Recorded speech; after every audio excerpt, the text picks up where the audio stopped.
Niki ngaji bareng ya, terus ini buatan acara diskusi tapi acara apa? Saya mau ngaji tentang ayat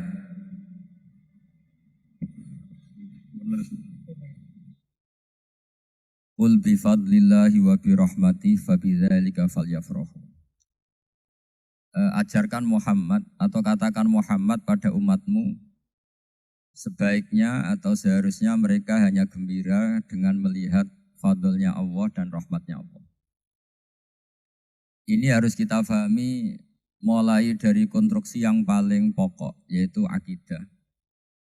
Dua ahwal, ahwal itu satu perilaku sosial.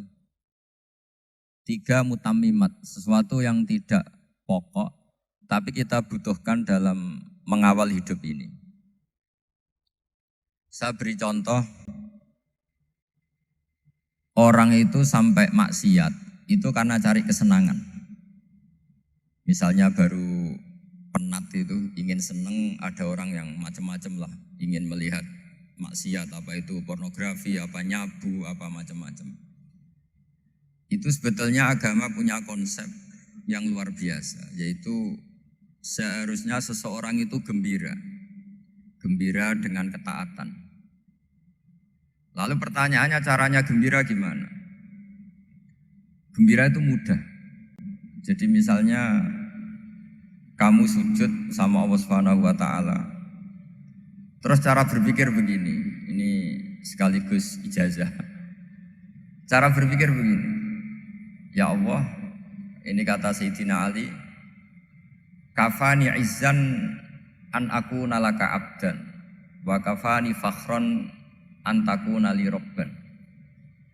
Ya Allah, betapa sialnya saya, andekan saya jadi budak dari makhluk yang sama. Misalnya sampean itu seorang kiai atau rektor atau doktor atau orang terpelajar, kemudian kamu jadi budak atau hamba dari makhluk yang setara. Betapa hinanya saya. Maka kata Sayyidina Ali, ya Allah saya ini cukup bahagia, cukup bangga. Karena jadi budak, jadi hamba dari zat yang super atau yang maha super. Ini kok Allah Subhanahu wa ta'ala. Sehingga ada kebahagiaan yang luar biasa karena menjadi hambanya Allah Subhanahu wa ta'ala. Setelah bangga dengan jadi hambanya Allah, maka kita akan malu. Malu misalnya kok saya bahagia itu nunggu melihat pornografi, melihat maksiat. Itu terus menjadi malu. Kenapa saya bisa didikte oleh hal-hal seremeh itu? Ya, kita malu karena didikte oleh hal-hal yang seremeh itu. Karena kita didikte oleh nafsu. Jadi izzatun nafsi, satu harga diri seseorang itu harus dihidupkan untuk hanya tunduk kepada Allah Subhanahu wa ta'ala. Sehingga Nabi itu melatih satu logika tarkul ma'asi. Nabi itu dulu ketika ada seorang pemuda yang ya karena mungkin pemuda ya, dia itu mau masuk Islam, tapi uniknya kata pemuda tadi, saya masuk Islam tapi asal dibolehkan bebas zina. Jadi ini agak sableng gitu. Jadi mau masuk Islam syaratnya dibolehkan apa? Zina atau free sex gitu. Karena orangnya agak hiper. Itu Nabi tidak langsung mengancam dengan neraka enggak. Ketika mau pamit gitu semua sahabat melarang. Mah itu jangan, kamu jangan suan Nabi. Itu permintaan yang enggak masuk akal. Setelah lama ditahan terjadi kegaduhan di masjid. Nabi dengar itu ada apa itu? Itu ada pemuda yang mau masuk Islam tapi yasta'dzinuhu fi zina. Tapi mereka minta izin Nabi untuk tetap boleh zina. Kata Nabi, pemuda itu suruh masuk, suruh menghadap saya. Ketika menghadap Nabi, saya ulang lagi ketika menghadap Nabi, Nabi mengajarinya itu luar biasa. Nabi tidak langsung mengancam dengan neraka atau dengan azab tunda. Tapi kata Nabi, atuhibbuhu li ummik. Kamu suka kalau ibu kamu tuh jadi demenannya orang banyak. Oh enggak ya Nabi, yang demen ibu saya tak bacok kan. Karena ini ya agak preman, di mana-mana orang nakal agak preman. Terus atuhibbuhu li bintik. Kamu suka kalau putri kamu ya digitukan orang-orang. Oh ya enggak Nabi, yang gitukan putri saya tak bacok. Atuhibbuhu li kholatik, kamu suka kalau bule kamu digitukan. Atuhibbuhu li ammatik, kamu suka kalau saudara bapak kamu digitukan. Nabi itu mengeset ya. Cara sekarang itu otak mungkin. Nabi itu meluruskan otaknya anak muda itu betapa buruknya zina. Cara bahasa Arab ditakbih.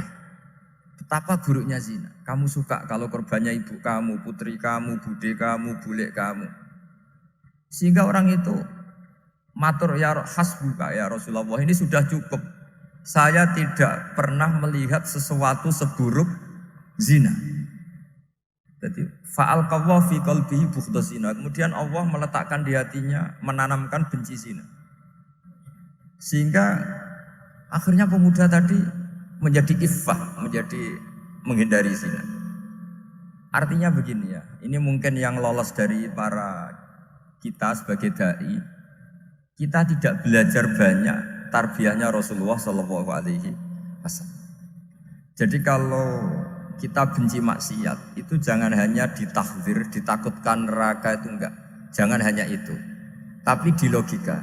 Jadi kalau kita menghindari maksiat itu selain karena takut azab, itu ada logika. Ada rangkaian pikiran yang menjadikan kita anti satu perbuatan apa maksiat. Jadi misalnya gini ya, kira-kira ginilah kalau contoh gampang itu. Ada orang gitu ya, nyanyi dengan pakaian yang mungkin pornografi gitu. Mungkin pemuda-pemuda ingin melihat itu, tapi bisa diobati gini. Kok enak dekne mergawe kok tak bayar ya, aku kehilangan duit gitu. Meskipun dengan logika yang agak serampangan, yang penting menjadi kita ini punya harga diri untuk tidak tergantung hal-hal seperti itu. Sehingga Nabi itu cara menggambarkan tadi mulai atuhibbuhu li ummik. Kamu suka kalau ibu kamu jadi demenannya orang lain. Pemuda tadi bilang yang demen ibu saya mau saya bunuh. Ditambah lagi atuhibbuhu li bintik. Bagaimana kalau korbannya putri kamu, bule kamu, bude kamu. Sehingga terus si pemuda tadi betapa buruknya zina. Betapa murahnya zina. Akhirnya pemuda tadi alqawwa fi qalbi bughdha zina. Terus kemudian pemuda tadi itu sangat membenci dengan apa? Berzina. Nah, pikiran-pikiran seperti ini harus kita tanamkan. Harus kita tanamkan supaya orang itu benci melakukan maksiat. Karena satu memang takut suhtullah, takut dibendu Allah atau dibenci Allah. Dua memang logika kita mengarahkan tidak maksiat. Nah ini yang terkait Unisula yang nangani kedokteran, nangani medis. Sesuatu yang dilarang Allah itu pasti madharat. Maka untuk melarang seseorang bergantung sama narkoba misalnya atau hal-hal yang bahaya pada fisik, itu satu tentu bagi ahlullah, tentu karena takut Allah. Tapi banyak masyarakat yang memang benar-benar bisa meninggalkan narkoba karena efek buruknya ganja. Bahwa itu mengakibatkan sakau, mengakibatkan tidak sadarkan diri, mengakibatkan kebangkrutan ekonomi macam-macam. Sehingga mereka benar-benar benci sama yang namanya narkoba. Jadi di antara manhajul Quran itu kalau mentakbih, memburuk-burukkan maksiat itu mesti dikritik innahu kana fahisyah. Innahu kana fahisyata wa maqta wa sa'a sabila. Innahu kana fahisyata wa sa'a sabila. Diulang beberapa kali. Sehingga dibutuhkan kecakapan untuk menganggap satu hal yang buruk itu fahisyah, sesuatu yang enggak rasional, sesuatu yang tidak positif, sesuatu yang pasti berdampak negatif.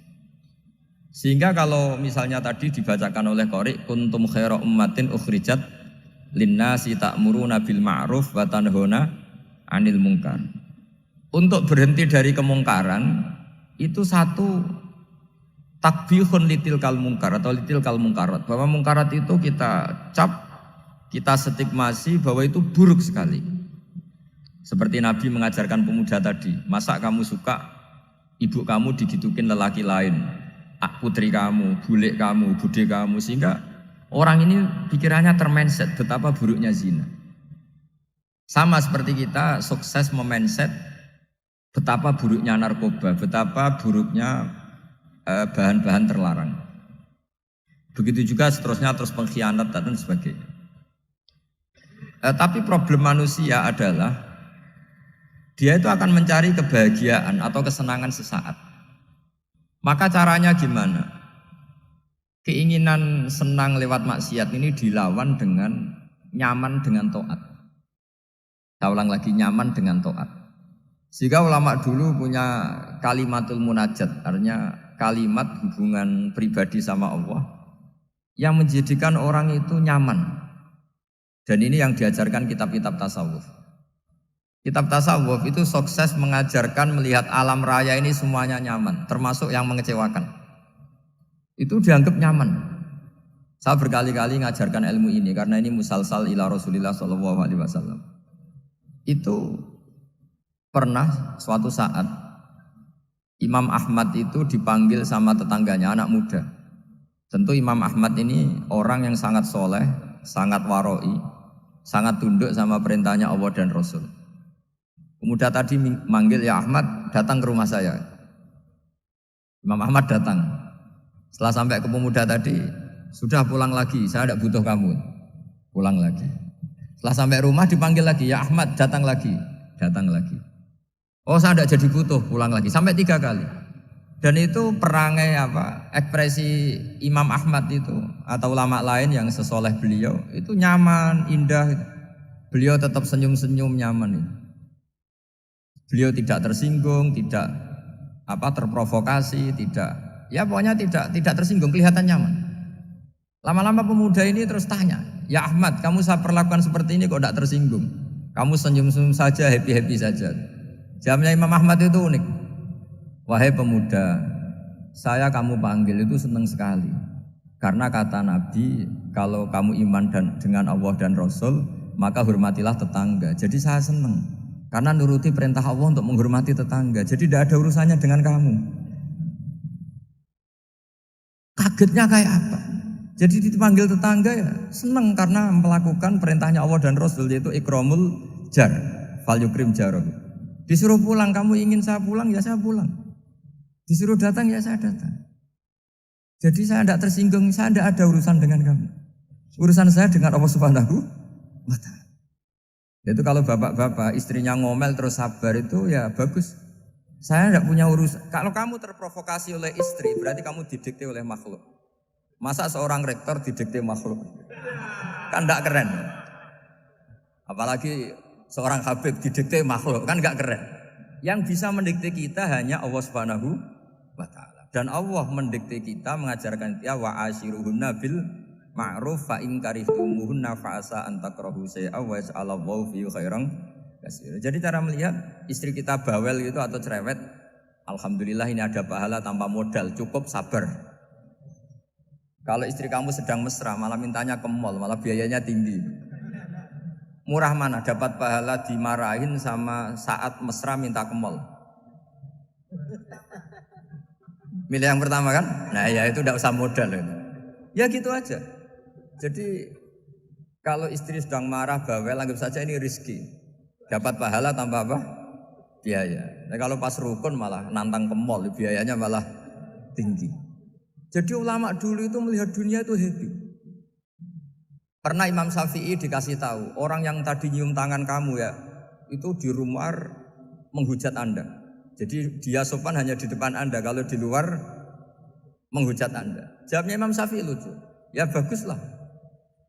Yang cerita ini kaget. Kenapa bagus ya Aba Abdillah? Kalau manggil Imam Syafi'i ya Aba Abdillah. Ya berarti saya masih wibawa, di depan saya tidak berani katanya. Jadi dipandang enteng saja. Jadi kalau kamu di depan kamu istri kamu tidak berani belanja, tidak ada kamu belanja banyak, anggap saja Anda wibawa. Jadi enteng saja. Pernah Imam Syafi'i dikasih tahu, separuh dari kampung Anda itu gak suka kamu. Ya baguslah. Kenapa? Oh nak rarukun malah bakal utang katanya gitu. Kira-kira yang utang itu yang rukun apa yang neng-nengan? Yang rukun. Jadi enteng saja. Masyhur itu makalahnya Imam Syafi'i. Waman asa'a ilaika faqad atlaqaka. Orang yang berbuat buruk sama kamu berarti membebaskan kamu.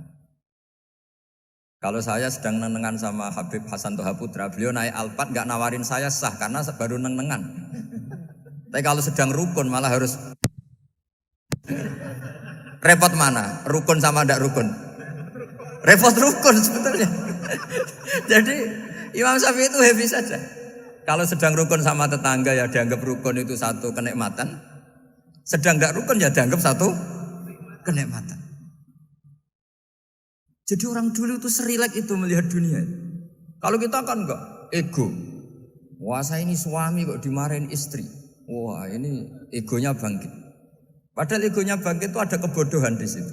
Yaitu seorang rektor didikte seorang istri, seorang makhluk. Apalagi kalau Anda daftar wali itu tidak akan jadi wali. Ini wali kok tunduk sama makhluk. Karena didikte apa? Makhluk. Maka Imam Ahmad ketika tetangganya bully gitu ya santai saja, beliau happy. Ketika pemuda tadi iskal janggal, kenapa kamu gak tersinggung ya Ahmad? Memangnya saya harus tersinggung gimana? Kan tak panggil tidak jadi, tak panggil tidak jadi. Hei pemuda, saya ini tidak punya urusan dengan kamu. Saya nuruti kamu karena perintahnya Allah. Saya senang melakukan perintah Allah, harus berbaik sama kamu. Sampai 3 kali.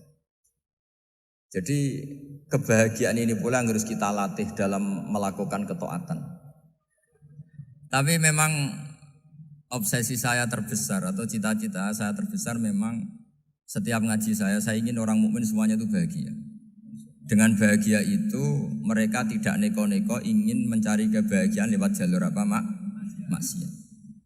Sehingga dalam konstitusi ulama yang ditulis di kitab-kitab usul fikih, dan itu kitab yang saya kaji, selalu saya kaji.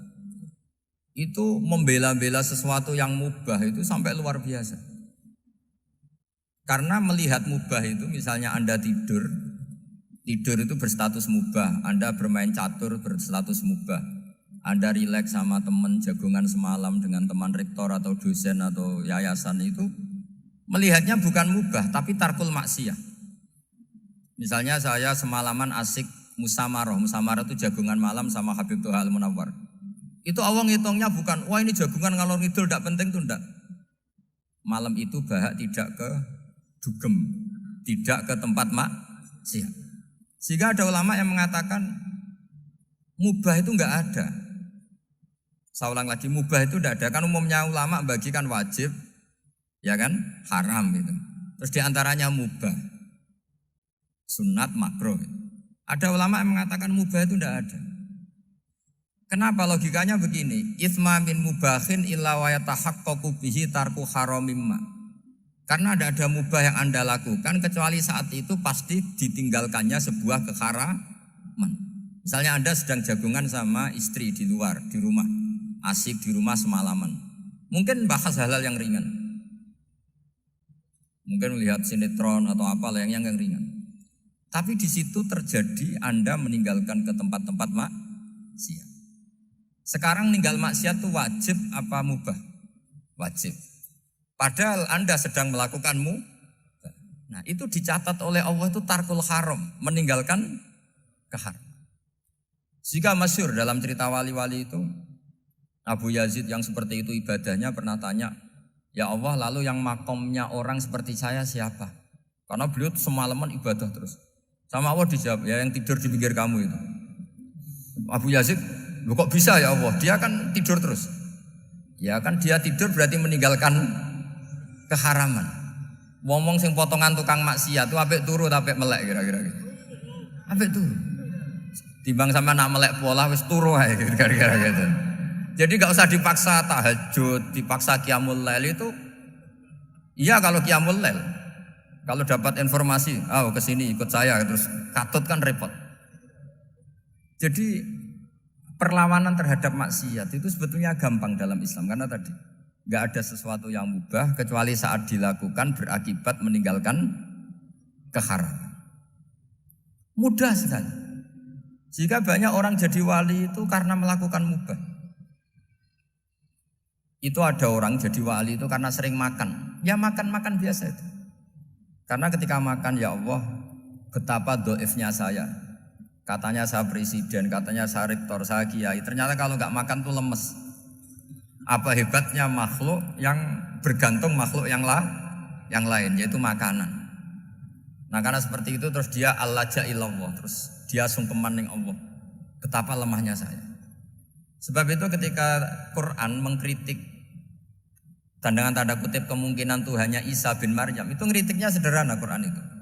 Mal Masih ibnu Maryam illar rasul qad khalas min qablihir rusul wa ummuhu siddiqah kana yaqulanit ta'am. Isa itu tidak Tuhan, wong dia makan. Kamu kebayang enggak misalnya punya Tuhan, wah tadi Tuhan mampir ke rumah saya, dia lemes. Setelah tak kasih makan sehat lagi gitu. Itu kan enggak kebayang gitu. Tapi Tuhan marung di rumah saya, lemes tak gratisin, kayaknya enggak punya uang gitu. Setelah makan wah gairah lagi. Kebayang enggak punya Tuhan seperti itu. Sehingga Quran kalau gojlok sederhana, karena yakulanit to'am. Sehingga wali-wali itu kalau makan itu sadar lemahnya dirinya, betapa dirinya tergantung makanan. Sesuatu yang tergantung itu artinya tidak hebat, tidak Tuhan. Jadi untuk menjadi wali, untuk menjadi dapat ridhonya Allah itu sebenarnya sederhana. Termasuk ada cara jadi wali yang agak kacau, tapi ini ya benar, asal niatnya benar. Misalnya Unisula besar, ya kurang besar lagi. Kita sudah punya uang, kurang banyak uang lagi. Itu Nabi Ayub, itu kan seorang nabi. Pernah diuji Allah, ini ada di Sahih Bukhari. Nanti kamu tanya, hadisnya Sahih enggak? Ini ada di Sahih Bukhari. Kadang orang kota itu aneh, enggak ahli hadis tapi tanya, Sahih enggak? Padahal andai kan dibodoni Sahih, ya ngandel saja. Jadi kadang ya aneh. Oh enggak tahu kok tanya gitu. Itu Nabi Ayub itu sudah kaya, pas itu sudah kaya. Bukan cerita yang masih miskin, memang sudah kaya. Beliau di kamar dihinggapin satu belalang dari emas. Setelah belalang itu dikejar, ternyata yang jenis itu banyak, semuanya dari emas. Ngambil sana sini, ini yang kesak ini dipenuhin, saku ini dipenuhin, sampai banyak.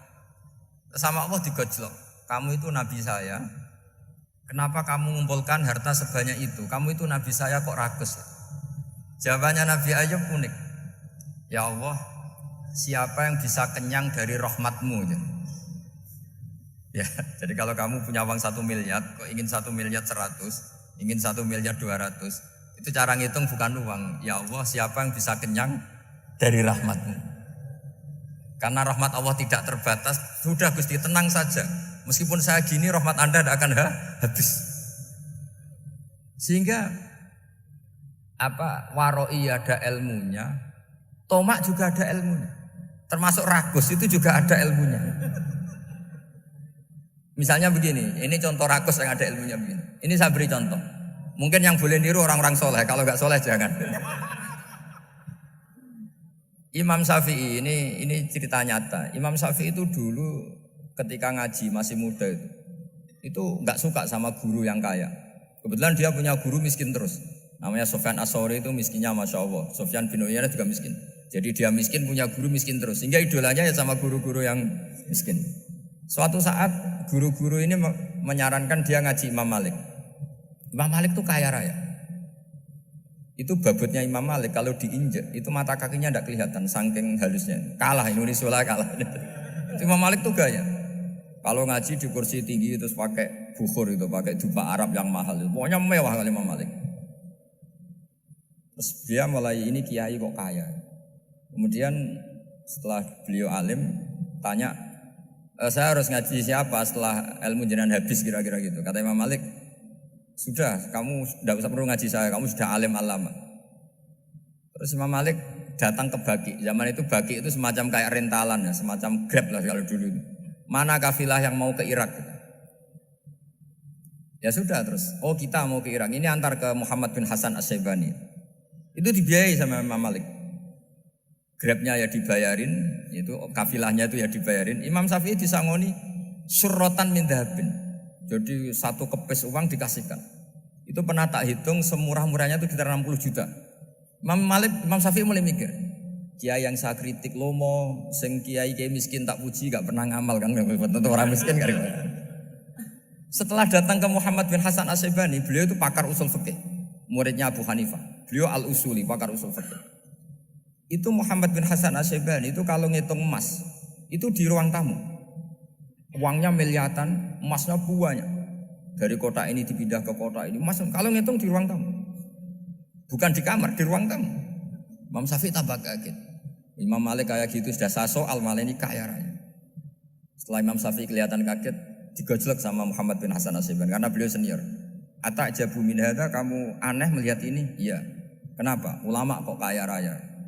Terus kata Muhammad bin Hasan, ya sudah, uang ini tak kasihkan orang-orang fasik, binti gue demenan, gue nyabu, gue macam-macam. Oh jangan, nanti dipakai maksiat. Pun jenengan mawon sing suka. Semenjak itu Imam Syafi'i rubah mindset. Jadi kalau kampus ini ingin akreditasi A, ingin mulia, ingin apa, kamu ridho kalau yang punya prestasi seperti itu adalah orang-orang fasik. Ridho enggak? Enggak kan? Maka didoakan ini. Nah itu namanya berpikir secara usuli. Kamu jangan hanya nuruti karena berpikir waroi terus kamu benci kekayaan, benci pangkat, benci apa, enggak bisa seperti itu. Karena pangkat dan kekayaan ketika dikelola secara kesolehan maka akan menjadi energi positif yang luar biasa. Semenjak itu Muhammad bin Hasan Asyibani berhasil mendidik Imam Syafi'i. Sampai akhirnya keterusan Imam Syafi'i berpendapat kalau orang Islam bisa bikin rumah tingkat kok punya rumah reok itu haram. Akhirnya keterusan. Kalau bisa jadi bupati kok jadi ketua RT juga haram. Karena al-Islam ya'lu wala yu'la alaih. Islam itu luhur bukan bisa diluhurin. Sehingga rata-rata orang Syafi'iyah termasuk kiai-kiai Indonesia itu rata-rata ya agak-agak politikus. Ya agak-agak kedonyan, mungkin sebagian ya kedonyan tenan gitu. Karena gak ridho gitu loh. Kalau kesempatan itu dikuasai orang fasik kemudian menjadi kekuatan maksi. Coba kalau bupati itu orang yang fasik. Kemudian programnya supaya rakyat seneng semalaman dangdutan yang purno misalnya. Supaya rakyat seneng dibolehkan dugem, dibolehkan judi. Tapi kalau yang jabat orang soleh kan ada beberapa perda yang menolak penyakit apa? Masyarakat. Jadi kamu jangan melihat bahwa kepangkatan ini hanya sebagai alat korupsi, alat otoriter, enggak. Asal kena orang soleh, maka ini menjadi energi kesolehan atau energi positif. Sebab itu ketika Allah muji para nabi yang soleh, diantaranya disifati apa? Faqad ataina ala Ibrahim al-kitab wal hikmata, terusannya ayat wa atainahum mulkan azim. Dan Nabi Ibrahim dan keluarganya tak kasih kerajaan yang besar. Nah sekarang masih banyak orang yang cara pandang ngapain bikin unisula yang megah, ngapain berambisi punya akreditasi A dan sebagainya. Menyoal seperti itu salah secara usul fikih. Karena secara usul fikih kesempatan yang baik tentu harus diperjuangkan oleh orang-orang yang soleh. Karena ini supaya jadi otoritas yang positif. Itu dulu ada latihannya. Jadi orang dulu itu gampang sekali ketika milih miskin ditanya, kenapa miskin? Saya ingin hisab saya ringan. Tapi ketika mereka kaya, yang soleh, supaya harta ini tidak dipakai orang yang nanti dipakai maksiat. Kita misalnya orang soleh kok mau pangkat, karena kita ada ridho, kepangkatan itu dipegang orang maksiat, kemudian menjadi energi maksiat. Begitu juga seterusnya. Maka ulama dulu itu rileks. Sampai Nawawi Al-Bantani itu nanti bisa dicek di tafsir Qul hal yastawil ladzina ya'lamuna wal ladzina la ya'lamun. Beliau muji-muji ulama. Kemudian ada seorang yang agak hasud mungkin. Tanya begini. Hebatnya ulama itu begini-begini. Terus ditanya, tapi kenapa kita sering melihat ulama ngantri proposal di rumahnya bupati kan? Sementara bupati enggak pernah datang ke ulama ngaji ihya. Jawabannya Imam Nawawi itu unik. Ya karena ulama itu tahu gunanya uang, sehingga nyari uang untuk pondok, untuk masjid. Sementara bupatinya tidak tahu gunanya ilmu, maka tidak pernah ngaji. Gitu. Jadi ya ringan saja. Jadi ya sudah seperti itu. Jadi kalau ada ulama kedonyan, anggap saja karena tahu gunanya uang. Jadi kenapa ulama ngantri di kabupaten, bukan bupati ngantri di ulama? Jawabannya karena ulama tahu gunanya uang, sementara bupatinya nggak tahu gunanya ilmu. Kira-kira gitulah. Ada ustadz tidak ganteng, kesensem rondo cantik, karena tahu gunanya ustadz itu. Artinya tahu gunanya kalau saya nikah nanti punya anak jadi gus, karena kan dia kiai gitu. Tapi rondone raro gunanya dia karena miskin gitu. Jadi ulama dulu itu rileks, menafsirkan apa saja itu rileks, termasuk saat terpojok itu rileks. Karena semuanya dianalisis pakai ilmu. Sehingga ciri utama wali itu apa? Ala inna awliya Allahi la khaufun alaihim wa lahum yazanun. Enggak ada rasa takut, enggak ada rasa gampang. Karena melihat sesuatu itu gampang saja. Saya ulang lagi, melihat sesuatu itu gampang saja, ringan. Saya beri contoh ya, betapa pentingnya mindset ya, cara berpikir. Orang itu menjadi kikir itu karena nganggap hidup itu lama dan uang itu penting. Kalau zaman Nabi itu sederhana kalau melihat hidup. Pernah suatu saat Nabi itu punya jatah makan. Karena Nabi itu hidupnya juga pas-pasan. Jadi Nabi itu unik. Beliau di satu sisi kaya raya, bisa ngurmat Abu Hurairah, Ammar, Suhaib. Ashabu Sufah itu dirawat Nabi semua. Itu kan kaya, bisa ngerawat sekian orang. Tapi di sisi yang lain untuk pribadinya beliau miskin. Kadang nggak bisa makan hari itu. Tapi di saat yang sama bisa merawat Ahlus Sufah. Jadi keliru kalau orang hanya cerita Nabi itu miskin, untuk makan dirinya aja susah. Itu keliru. Kelirunya kalau tidak diteruskan, tapi Nabi mampu menghidupi Ahlus Sufah. Singkat cerita jatah makannya Nabi itu dikasihkan orang ketika Nabi tanya, ya Aisyah, makanan jatah saya di mana? Oh ya Rasulullah, tadi ada orang minta tak kasihkan, maka makanan itu habis. Apa kata Nabi? Kamu salah Aisyah. Yang kamu kasihkan itu justru yang masih. Ya yang kamu kasihkan itu justru yang masih. Sehingga Nabi menganggap, makanya Nabi terus ngendikan. Ya kalau mukhatabnya lelaki ya kira-kira begini. Wahal laka min malika illa ma akalta fa'afnaita walabista fa'ablaita.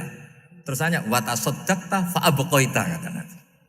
Harta kamu ya kamu makan kemudian ke WC jadi kotoran atau punya pakaian mewah nanti rusak. Wa tasaddaqta fa'abqaita. Ada yang kamu sedekahkan yaitu yang abadi sampai akhir. Sehingga banyak pengusaha yang mencintai saya setelah tak ajari hadis itu. Misalnya punya uang 1 miliar karena dia spekulan atau pedagang rawan bangkrut, disedekahkan ke masjid 50 juta, yaitu yang abadi. Jadi kalau suatu saat bangkrut, dia masih punya uang 50 juta di akhirat. Jadi Nabi itu mengajari sedekah itu apa? Ya sedekah itu pengabadian uang. Kalau kita kan enggak, bilang sedekah itu nguras uang. Itu pikirannya setan dan pikirannya orang Islam. Itu cara berpikir setan, bukan cara berpikir umat apa? Sehingga Sayyid Ali Zainal Abidin itu kalau ada orang minta, kemudian beliau ngasih, itu beliau bilang gini, marhaban biman hamala zadi ilal akhirah. Matur nuwun nggih jenengan sing beto sangu kula nate. Jadi dianggap teller saja. Orang yang minta uang beliau itu dianggap tukang nyatet bank. Karena sudah ditabungkan, ya sudah. Kalau kita kan enggak, wah pengemis tuh ganggu gini-gini. Kecuali pengemis profesi ya mungkin kita agak-agak enak. Mari zaman akhir tuh ada pengemis apa? Profesi. Jadi repot. Terus tak beri contoh lagi kebahagiaan ketika kita milih Islam moderat. Islam kita diajarkan guru-guru kita, utamanya oleh guru kita Mbah Maimun. Saya juga sering ketemu beberapa ulama dunia, termasuk Habib Umar. Saya juga ikut sowan ke sini pas beliau sama Habib ini Hasan Toha Putra di sini sama orang-orang moderat itu cara berpikir juga luar biasa indah. Beliau pernah cerita ya beberapa ulama lah, banyak yang cerita itu. Saya pernah diceritani seorang alim ketika ada orang ekstremis itu mau ngebom di tempat maksiat. Kebetulan yang maksiat itu kebanyakan ya orang Islam. Karena di negara yang mayoritas Islam. Ditanya sama Syekh Sa'rawi. Syekh Sa'rawi itu mufassir top di mana? Mesir. Ini mau tak habisin karena mereka orang Islam kok maksiat terus. Terus ditanya sama Imam Sa'rawi. Laumatu ala khini ma'asihim aina masiruhum. Kalau mereka mati dalam keadaan maksiat, mereka kemana? Ya ilanar, mereka pasti masuk neraka. Terus ditanya sama Imam Sa'rawi. Wahal masiruhum ilanar muradun nabi amlah. Punya umat maksiat kemudian mati masuk neraka, itu yang diinginkan Nabi apa enggak? Ya tidak aja. Ya sudah, enggak usah dibom, ditunggu tobatnya kata. Karena kalau mati dalam keadaan itu ke neraka dan itu tidak yang diinginkan Rasulullah Sallallahu Alaihi Wasallam. Terus ekstremis ini menjadi tobat, tidak berpikir ekstremis mas.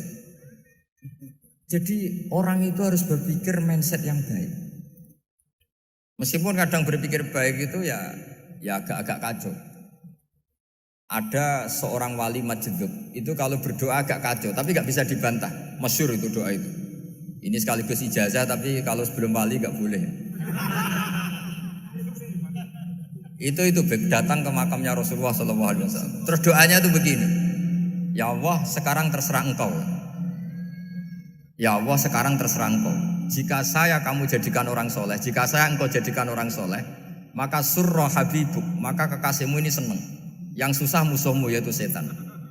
Tapi kalau engkau menjadikan saya orang fasik, maka yang susah kekasihmu, yang senang musuhmu. Jenengan punya dua pilihan itu. Wah itu kan doa tapi kayak teror itu. Ya jadi berdoa di Raudhah. Wah itu pasti mandi itu karena agak-agak maksa Tuhan itu.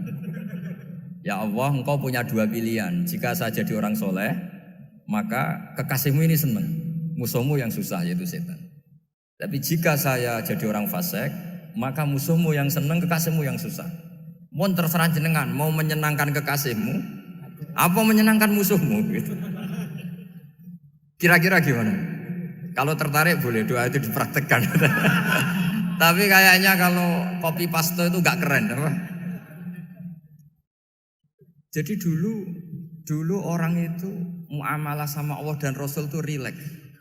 Rileks itu nyaman karena ya tadi qul bi fadlillah wa bi rahmati fa bidzalika falyafrahu. Sehingga Imam Izzuddin bin Abdissalam itu ngendikan innalladzina yarmunal muhsanatil ghafilat. Di antara kebaikannya ibu-ibu atau mbak-mbak ini harus berstatus ghafilat. Perempuan-perempuan pelupa. Ghafilat itu pelupa. Pelupa dari kenikmatan maksiat sehingga mereka dengan taat. Misalnya ada ibu-ibu atau mbak-mbak atau juga bapak-bapak tahajud, kemudian nyaman dengan tahajud itu. Kira-kira terbersit enggak ingin maksiat? Enggak kan, karena sudah nyaman dengan tahajud, dengan taat. Maka dibutuhkan kenyamanan dalam beribadah. Sebab itu ala bizikrillahi tatmainnul qulub. Makanya saya termasuk kiai yang setiap ngaji itu happy, seneng. Karena ini untuk kampanye, seneng dengan ngaji, dengan taat itu sudah luar biasa. Kayak apa kalau mereka senengnya kalau nunggu melakukan maksiat. Jadi termasuk bentuk perlawanan kita terhadap maksiat adalah usahakan kamu tuh bahagia, senang dengan taat. Istiqnas billah, mu'anasah billah, farah billah, itmi'nan tumakninah billah. Sehingga ini mencukupkan kita tidak berkebutuhan maksiat. Meskipun kita ya manusia, pasti suatu saat atau sudah pernah maksiat. Serasa diceritakan lah, itu mesti gitu. Lah orang-orang dulu itu orang yang sukses mengelola bahagia ma Allah wa billah wa lillah. Sehingga wali-wali dulu itu jadi wali itu tidak mesti karena ibadahnya banyak, itu enggak. Mereka orang yang ibadahnya itu biasa. Biasa-biasa sekali. Ulama-ulama dulu ibadahnya biasa sekali. Tapi qulubuhum ma Allah, hatinya itu ma Allah. Itu ada seorang wali itu jadi wali, Umar bin Abdul Aziz yang dikenal khamisul khulafa. Khamisul khulafa. Di luar khulafa Rasyidin 4, di antara yang soleh adalah siapa? Umar bin Abdul Aziz. Itu ketika mau meninggal, itu senangnya bukan main. Itu semuanya nangis, beliau senang. Terus tanya, kenapa kamu senang? Memangnya saya kalau mati itu kemana aja? Ila khairi madhubin ilah, ke zat terbaik. Dibang urip mbek kowe bolet atau mbek arhamur rahimin gitu. Yaitu Allah Subhanahu wa taala. Jalaluddin Ar-Rumi ketika mau meninggal itu muridnya nangis semua, beliau marah. Kamu harusnya pesta karena saya mau ketemu kekasih saya, malah kamu tangisi. Goblok sekali kamu katanya. Jadi orang-orang dulu itu luar biasa. Karena tadi mereka tidak ingin ketemu Allah itu dianggap problem. Harus sesuatu yang membahagiakan. Makanya wali-wali itu kalau berdoa begini. Wa khairu ayyami yauman alqa fih, dan jadikan hari terbaikku adalah hari ketika saya ketemu engkau ya Allah. Pernah dengar doa itu? Wa khairu ayyami yauman alqa fih, dan hari terbaikku adalah hari saat ketemu engkau. Aman kan enggak? Sampai matiku wedi. Saya tidak tahu wedi dosa apa wedi Israel apa wedi malaikat siapa? Malaikat Mungkar Nakir. Sebenarnya tidak perlu seperti itu. Karena cara pandang Nabi itu ini bisa dipraktekkan. Kalau kamu orang baik, mati artinya apa? Ya baik.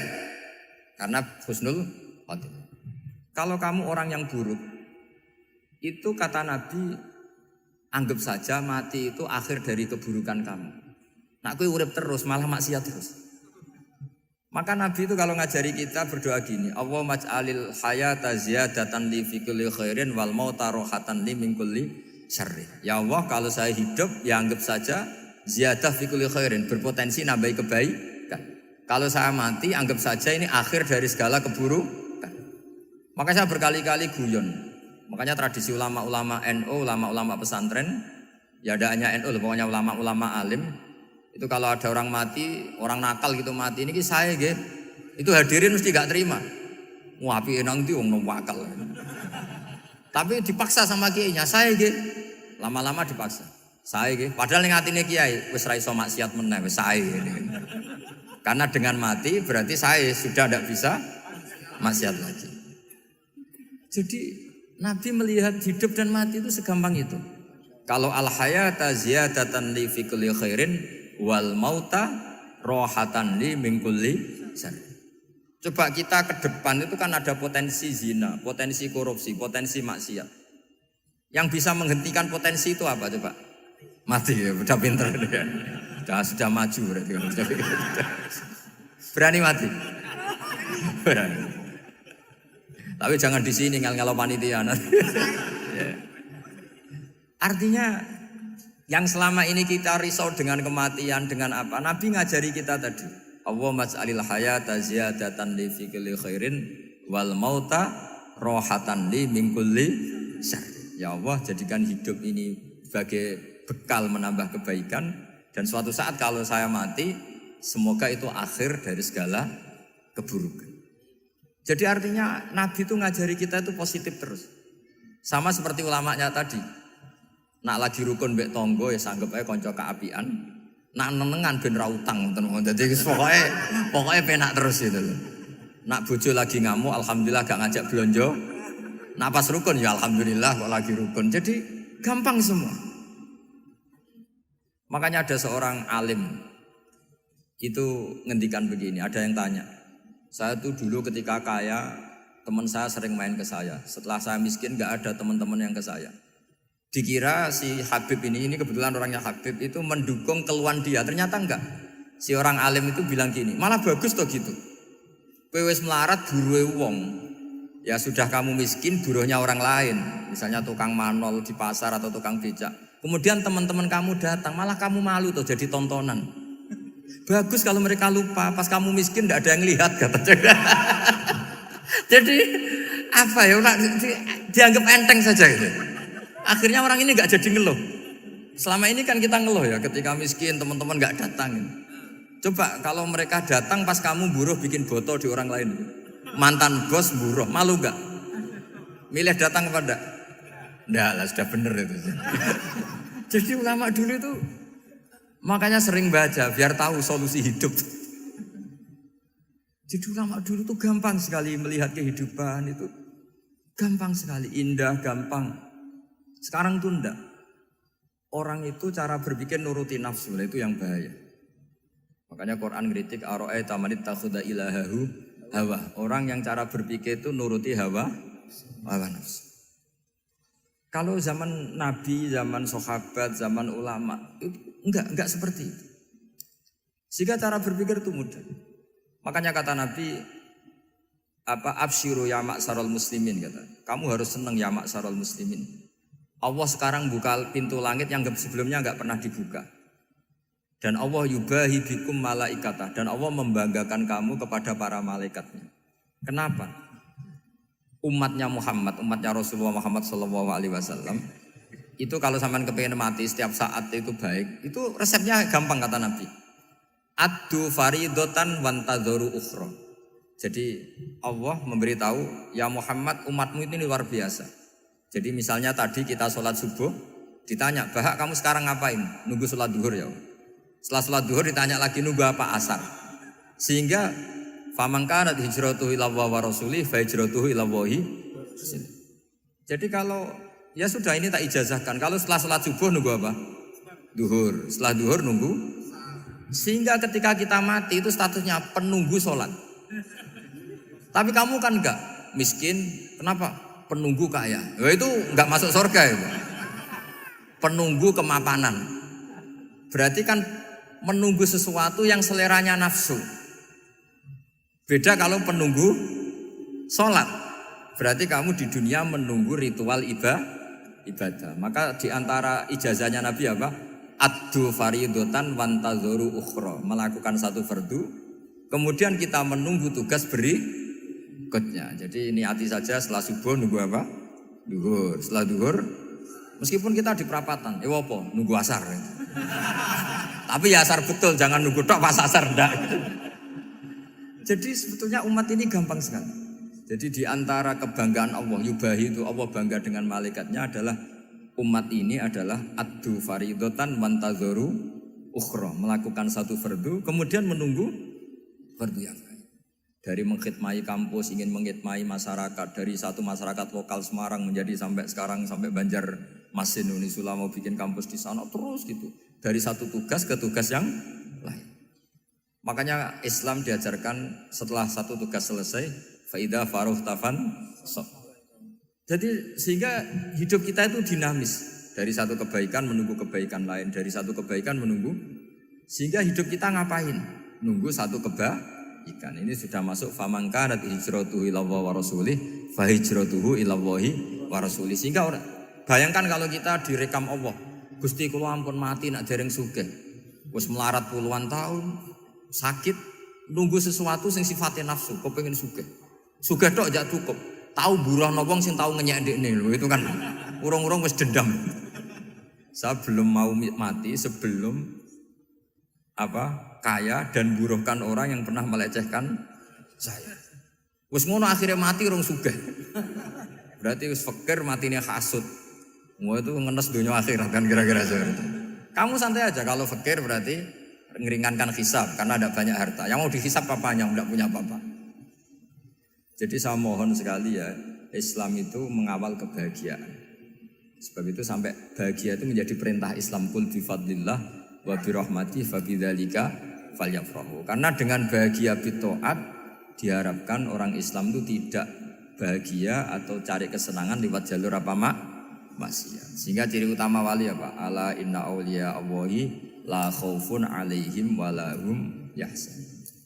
Sehingga ulama dulu itu rileks-rileksnya. Termasuk yang saya ceritakan tadi, Imam Ahmad, Imam Syafi'i, itu melihat apa saja rileks.